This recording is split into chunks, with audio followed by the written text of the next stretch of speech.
7 सितंबर 2013 शाम का समय एक खबर पूरे मुजफ्फरनगर उत्तर प्रदेश में फैलती है कि सब लोग अपनी तैयारी कर लो, दंगे कभी भी शुरू हो सकते हैं। सारी रात मैं घर में खोजता रहा और उस तैयारी के नाम पर मेरे पास एक मजबूत डंडा भी नहीं था, लाइट नहीं थी, केवल एक मोमबत्ती और लैंटेन की रोशनी में रात भर भगवान कसम एक दहशत को जिया था। लेकिन एक बात तय थी, उस रात न मैं कोई राजपूत था, न जाट, न गुज्जर, न ब्राह्मण, न दलित, मैं बस एक हिंदू था। मैंने कभी कोई जानवर कटता हुआ नहीं देखा और ना ही देख सकता हूँ, लेकिन वो रात एक 15 साल का बालक पढ़ने लिखने की बजाय किसी इंसान को काटने की सोच रहा था।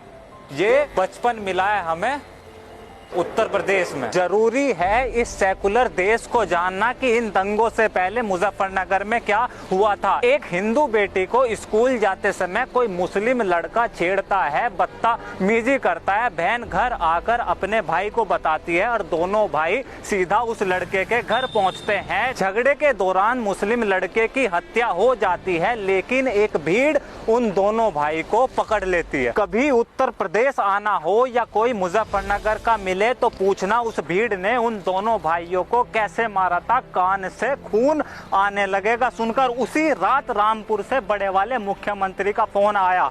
सारे मुस्लिम आरोपियों को छोड़ा गया, उल्टा हिंदू बेटी के परिवार संबंधियों को उठाकर जेल में बंद कर दिया। 3 दिन बाद मुसलमानों की एक मीटिंग होती है। प्रदेश की सबसे बड़ी सेकुलर पार्टी सपा, बसपा और कांग्रेस के मुस्लिम नेता एक साथ इकट्ठा होकर स्टेज से कहते हैं 40% है, अगर अपनी पर आ गए तो घरों से बाहर निकलना भारी कर देंगे। 7 दिन बाद हिंदुओं के सम्मान और प्रतिष्ठा में एक महापंचायत बुलाई गई। वो बहन जाट परिवार से थी।